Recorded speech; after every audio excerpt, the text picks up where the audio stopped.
লাপিক এটি হচ্ছে একটি মাইক্রোস্টক সাইট। যদি এই সাইটেও আপনারা কাজ করেন নিয়মিত, আশা করা যায় ভালো কিছু একটা করতে পারবেন।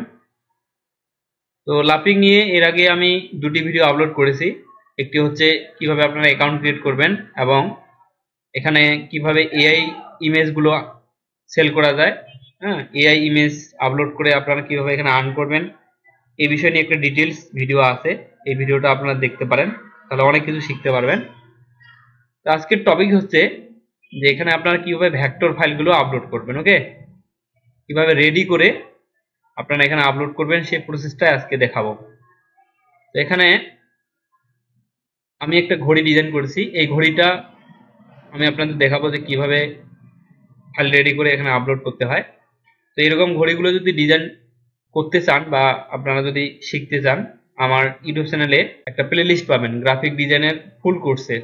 আপনারা যদি আমার ভিডিওগুলো দেখেন তাহলে গ্রাফিক ডিজাইনের অনেক কিছু শিখতে পারবেন। অ্যাডোবি ইলাস্ট্রেটর, ফটোশপ দিয়ে কিভাবে এগুলো ডিজাইন করতে হয় ডিটেইলস আমি ক্লাসগুলো দেখিয়েছি, ফ্রিতে আপনারা শিখতে পারবেন। তো চলুন আমরা দেখি যে এই ফাইলটাকে কিভাবে রেডি করে আপলোড করে। এখন আমি চলে গেলাম অ্যাডোবি ইলাস্ট্রেটরে, এখান থেকে নিউয়ে গেলাম। নিউয়ে যাওয়ার পর আমি এখান থেকে ওয়েব মিডিয়াতে ক্রিয়েট করলাম। তারপর এখান থেকে আমার হোয়াইট যে আর্টবোর্ডের সাইজ আছে সেটা দিলাম 4000। আমি মূলত আমার সব ভেক্টর ফাইলগুলোর জন্য 4000 বাই 4000 আর্টবোর্ডটাই নিয়ে থাকি, তো এটাই দিলাম। আর এখানে রেজুলেশনটা দিব আমি 300 পিপিআই। ক্রিয়েট ডকুমেন্ট ক্লিক করলাম।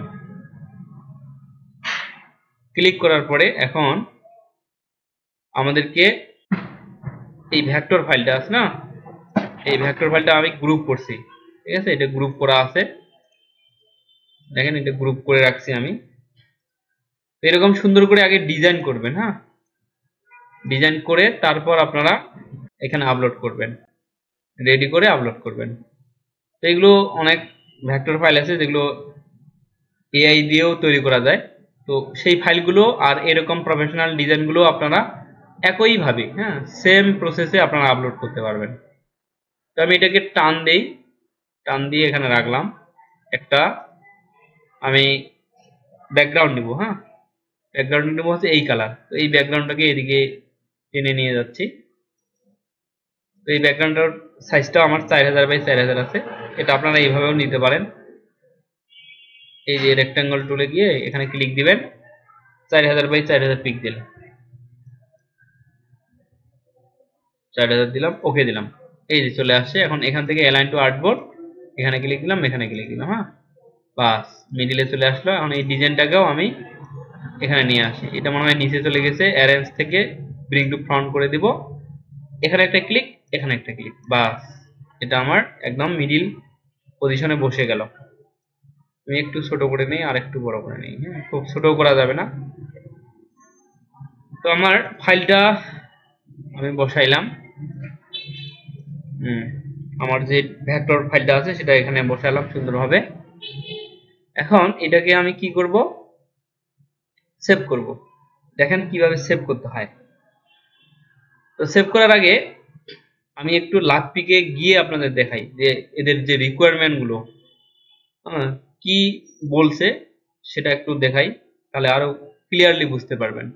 তো আপনাদের ড্যাশবোর্ডে আসবেন, আসার পরে এই যে আপলোড, আপলোড থেকে আপলোড ওয়ার্ক এখানে যাবেন। যাওয়ার পরে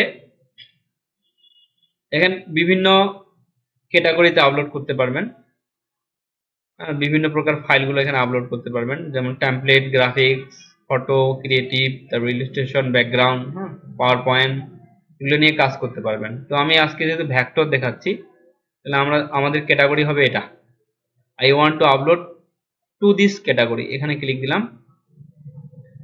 আমি এখান থেকে ইলাস্ট্রেশন এই যেটাতে ক্লিক দিব, এখানে পিএনজি আছে আর অনেক বিষয়গুলো আছে, আমি এটা ইলাস্ট্রেশন হিসেবে আপলোড করব। তো এটা দিলাম।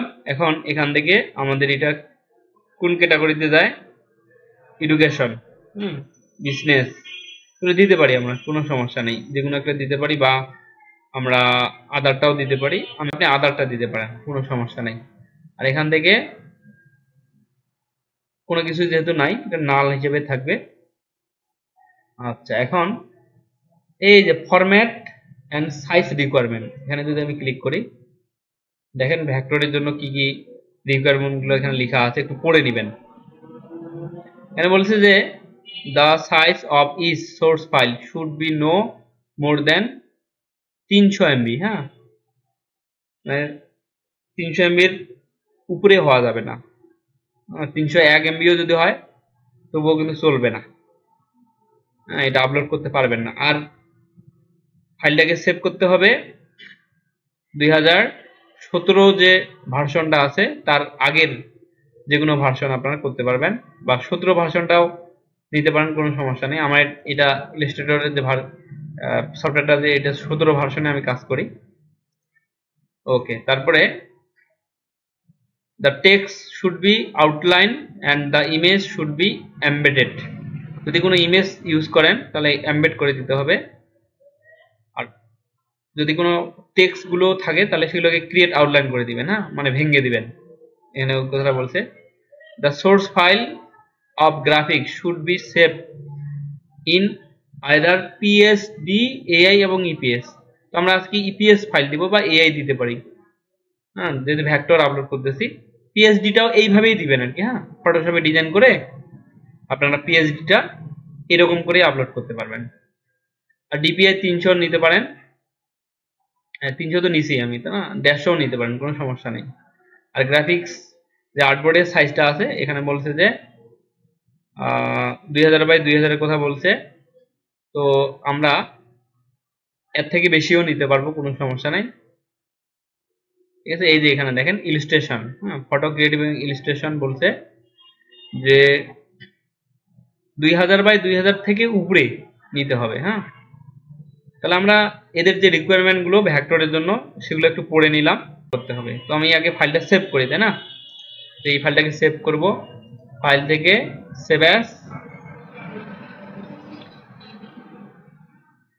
তারপরে আমি ধরেন ডাউনলোডে সেভ করি। এই যে আমার এই ফোল্ডারটা আছে, এখান থেকে আমি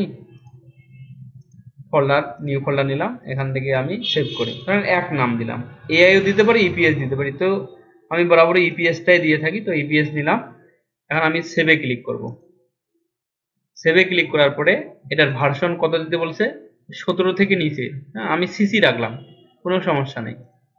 দিয়ে আমি ওকেতে ক্লিক দিব, তাহলে আমার এটা ইপিএস এ সেভ হলো। এখন একটা প্রিভিউ ইমেজ নিতে হবে। হ্যাঁ, তাহলে ফাইল থেকে এক্সপোর্ট, সেভ ফর ওয়েব। ঠিক আছে, সেভ ফর ওয়েব, এখান থেকে আমি জেপিইজি করে দিলাম, তারপরে এখান থেকে আমি ম্যাক্সিমাম করে দিলাম। এখন সেভে ক্লিক দিব। আমার লোকেশনটা হচ্ছে ডাউনলোড ফোল্ডার থেকে এই যে নিউ ফোল্ডার, এখানে সেভ দিলাম, বাস রেডি হয়ে গেল। আপনি যে কোনো ধরনের ভেক্টরগুলো এইভাবেই আপনারা সেভ করতে পারবেন, কোনো ধরনের সমস্যা হবে না। যদি এরকম করে দিতে পারেন তাহলে আশা করা যায় যে প্রত্যেকটা ফাইল আপনার অ্যাপ্রুভ করবে। আমি একটু আপনাদের দেখাই, এই যে আমার পাস, যদি একটু দেখাই পাস যে ফাইলগুলো, এই যে টি শার্ট গুলো দিয়েছি এইভাবেই, কিন্তু হ্যাঁ, প্রত্যেকটা টি শার্টে আমার ওরা অ্যাপ্রুভ করছে। এখন আমি যে ফাইলটাকে কি করলাম, সেভ করলাম, তাই না? আমি এটাও দিতে পারি, এটাও আমার 4000 বাই 4000 ছিল। তো এখন যেটা ফাইল আমি তৈরি করলাম সেটাই আমি আপলোড করে দেখাচ্ছি। এখন আমাদেরকে যেতে হবে কোথায়, চ্যাট জিপিটিতে। হ্যাঁ, চ্যাট জিপিটিতে চলে যাব। চ্যাট জিপিটিতে কেন আসবো, কারণ এখানে আমাদের টাইটেল, ট্যাগ, এগুলো লিখে নিতে হবে। তো আমরা তো যদি নিজে লিখে দিতে পারি তাহলে লিখে দিতে পারবো, কিন্তু আমাদের এত যেহেতু আইডিয়া নাই। আর আপনি চ্যাট জিপিটির কাছে যদি লিখে নেন, অনেক সুন্দরভাবে লিখে দিবে। প্রথমে আপনাকে এখানে আপলোড ফ্রম পিসি, এই যে ঘড়িটা দিয়ে দিতে হবে। হ্যাঁ, আপলোড করে দিতে হবে। তারপর আপনি লিখবেন যে টাইপ, 5টা নিলেই হবে, 5 এসইও বেস টাইটেল। ঠিক আছে, in my Lovepik microstock site, type SVS title in my LovePick microstock market place about this image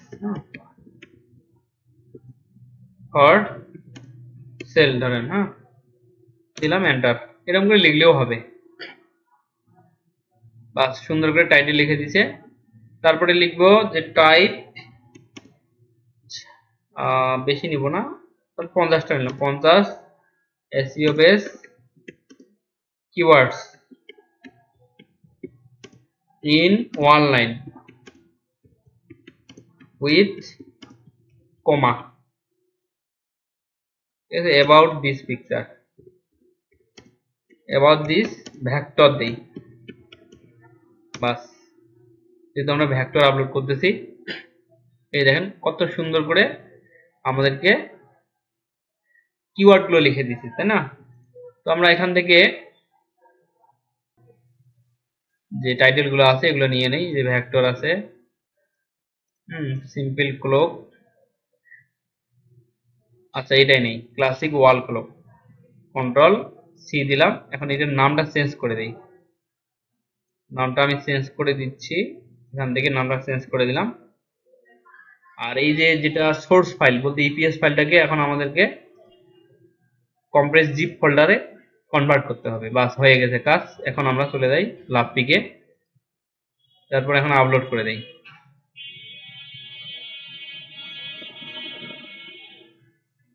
এখানে যাব, যাওয়ার পর আবার ক্যাটাগরিটা চেঞ্জ করতে হচ্ছে আমাকে, আদার, এখান থেকে নাল, এই যেখান থেকে আপলোড করে দেব, ডাউনলোড, এই যেটা, হ্যাঁ এটা হচ্ছে সোর্স ফাইল, এটা দিয়ে দিলাম। আর এখানে প্রিভিউ ফাইলটা দিতে হবে। প্রিভিউ ফাইলটাও বলছে যে 2000 বাই 2000 এর উপরে হতে হবে। এই যে আপলোড সাকসেস, এখান থেকে আমি প্রিভিউটা দিয়ে দিলাম। বাস হয়ে গেল। এখন এখানে টাইটেল দিব আর কিওয়ার্ড দিব, তারপর আপলোড করে দিব। এতটুকুই কাজ। এখান থেকে এতটুকু নেই, এখান থেকে এতটুকু নিলাম, নেওয়ার পর এখানে দিলাম। আর এদিক থেকে এই যে ক্লাসিক ওয়াল, এটা নেই, একটু এডিট করে দিলাম। তো তাহলে classic wall clock on blue background time concept design, বাস হয়ে গেছে। এখন এখান থেকে ট্যাগ দিতে হবে। ট্যাগ কিন্তু আপনার 300 লেটারের বেশি হওয়া যাবে না, আর সর্বনিম্ন আপনাকে 6টা কিওয়ার্ড দিতে হবে। এখন আমরা এখান থেকে নিয়ে নেই এই ক্লোক ভেক্টর, এখান থেকে কয়েকটা নেই আর কি, হ্যাঁ বেশি নিব না। কন্ট্রোল সি, বেশি নিলে ফিরে আবার একটু ঝামেলা করবে। এখান থেকে কন্ট্রোল ভি দিলাম, এন্টার দিতে হবে। দেখি এই বড় বড় কিওয়ার্ড গুলো আমি কেটে দিলাম। টাইম ভেক্টর, হ্যাঁ হয়েছে। এখন এই যে এখানে সোর্স ফাইলটা আপনি কি দিয়েছেন, আমি সোর্স ফাইলটা দিছি হচ্ছে ইপিএস, এটা সিলেক্ট করে দিবেন। যদি এআই ফাইল দেন দিবেন, আচ্ছা যেটা দিবেন সেটা এখানে আপনার উল্লেখ করে দিবেন, হ্যাঁ সিলেক্ট করে দিবেন। এখন আমি চলে যাই নিচে, এই যে সাবমিট ফর রিভিউ, কিচ্ছু নাই, জাস্ট খালি টাইটেল, ট্যাগ আর সোর্স ফাইলটা ধরিয়ে দিতে হবে, সিলেক্ট করে দিতে হবে, তারপর এখানে submit for review, bus upload successful. এখানে যদি আমি কেটে দেই, এই যে এখানে আমাদের এটা চলে আসছে এই যে আন্ডার ডিভিশনে। আপনি পরবর্তীতে এটা মডিফাইও করতে পারবেন, যদি কোনো ভুল হয় আপনি পরবর্তী এডিট করতে পারবেন, কিন্তু অন্যান্য মার্কেট প্লেসে এডিট করা যায় না, যেমন ফ্রিপিক, অ্যাডোবি স্টক, এগুলোতে এডিট করা যায় না। আপনি এটাকে মডিফাই করতে পারবেন বা ডিলিটও করে দিতে পারবেন। যদি এরা রিজেক্ট করে, কি কারণে রিজেক্ট করছে সেই রিজনটা দেখাবে, পরবর্তীতে ওই রিজনটা যে ছিল ওটাকে আপনি সলভ করে আবার আপনি আপলোড করলে ওরা নিয়ে নেবে, ঠিক আছে? এই হচ্ছে ব্যাপার। তাহলে এভাবে আপনারা কি করবেন, লাভপিকে ভেক্টর ফাইলগুলো যে আছে এভাবে সুন্দর করে রেডি করে আপনারা আপলোড করবেন, দেখবেন যে প্রত্যেকটাই আপনার ওরা অ্যাপ্রুভ করে নেবে। আর এভাবে অ্যাপ্রুভ করবে এবং যদি পাবলিশ হয় তাহলে দেখবেন যে আপনার এখান থেকে ভালো একটা ডাউনলোড আসবে, তাতে আপনার ভালো একটা ইনকাম এখানে আপনারা জেনারেট করতে পারবেন। আপনারা যারা প্যাসিভ ইনকামের প্রতি আগ্রহী, আপনারা যদি একটা সুন্দর গাইডলাইন পেতে চান, তাহলে আপনারা আমার এই কোর্সে ভর্তি হতে পারেন। আমার এই কোর্সগুলো মূলত 3 মাস পর পর আমি চালু করে থাকি। আমি নিজেই এসব মার্কেটে কাজ করতেছি, ভালো একটা আর্নিং করতেছি, এবং আমি দীর্ঘ 5 বছর থেকে বিভিন্ন মন্ত্রণালয়ের প্রজেক্টগুলো হয়, এই প্রজেক্টগুলোর আমি একজন সিনিয়র ট্রেনার। বিভিন্ন মন্ত্রণালয় বলতে আইসিটি ডিভিশন, তারপর মহিলা বিষয়ক অধিদপ্তর, যুব উন্নয়ন, এগুলোতে আমি দীর্ঘদিন থেকে ট্রেনিং করাচ্ছি। তো আমার ট্রেনিং করার যে একটা জ্ঞান, দীর্ঘদিনের যে একটা অভিজ্ঞতা, এই অভিজ্ঞতাটা আমি আপনাদের কাছে শেয়ার করতে চাচ্ছি। আপনারা এই কোর্সটি যদি করেন, তাহলে আপনারা এআই সম্পর্কে যথেষ্ট একটি ধারণা পাবেন। এই ধারণার ভিত্তিতে আপনারা বিভিন্ন মাইক্রোস্টক সাইট, তারপর বিভিন্ন পড সাইটগুলোতে খুব দ্রুত একটি আর্নিং জেনারেট করতে পারবেন। তাছাড়া এখানে আপনারা ফ্রিল্যান্সিং এর একটি গাইডলাইন পাবেন, খুব দ্রুত কিভাবে আর্নিং করা যায়, কি বিষয়গুলো অবলম্বন করলে আমরা আর্নিং করতে পারবো, সে বিষয়ে একটা যথেষ্ট আপনারা ধারণা পাবেন। আপনারা যদি প্রিমিয়াম এআই কিনতে চান, আমি আপনাদের হেল্প করব। আমার মাস্টার কার্ড, ভিসা কার্ড সবকিছুই আছে, আমার কাছ থেকে আপনারা কিনে নিতে পারবেন। তাছাড়া আপনাদের আমি 5,000 টাকা মূল্যের বিভিন্ন ধরনের যে প্রিমিয়াম সফটওয়্যার আছে এগুলো দিয়ে দিব। তারপর বিভিন্ন রিসোর্স আছে, এআই দিয়ে যদি কাজ করেন অনেক আমাদের কম্পিউটার সফটওয়্যার প্রয়োজন হয় এবং প্রিমিয়াম কিছু সফটওয়্যারের প্রয়োজন হয়। এই সফটওয়্যারগুলো আপনাদের আমি দিয়ে দিব। ওকে, আমার কোর্সে যেই ভর্তি হবে তাদেরকে আমি দিয়ে দিব। এগুলো সবসময় আমাদের কাজে লাগে। ভেক্টর ম্যাজিক, তারপর ইমেজ আপস্কেল, ব্যাকগ্রাউন্ড রিমুভের জন্য যে সফটওয়্যারগুলো আছে আমি দিয়ে দিব। তাছাড়া কিভাবে আপনারা ফ্রিতে এআই নিয়ে কাজ করতে পারেন সে বিষয়ে একটা যথেষ্ট ধারণা পাবেন। এখানে আপনারা সোশ্যাল মিডিয়া মার্কেটিং পাবেন, কিভাবে অর্গানিক মার্কেটিং করবেন, কিভাবে পেইড মার্কেটিং করবেন, আর আপনারা পেমেন্ট মেথড, এই বিষয়টার উপরে একটা যথেষ্ট ধারণা পাবেন যে পেমেন্ট মেথডগুলো কিভাবে আমরা বিভিন্ন মার্কেট প্লেসের সাথে অ্যাড করতে পারি। তারপর আমরা এই পেমেন্ট মেথডগুলো কিভাবে দ্রুত পেতে পারি বা অ্যাকাউন্ট ক্রিয়েট করতে পারি, এবং বিভিন্ন মার্কেট প্লেস থেকে কিভাবে ডলার আমরা এখান থেকে নিতে পারি, এই নিয়ে একটা যথেষ্ট ধারণা পাবেন। যদি আপনারা এই কোর্সে ভর্তি হতে ইচ্ছুক থাকেন, তাহলে আমার এই নাম্বারে কল করতে পারেন, কিংবা আমি যখন এটা পোস্ট করব তখন আপনারা ওখানে ভর্তির লিঙ্ক পাবেন, সেখান থেকে ভর্তি করে নেবেন।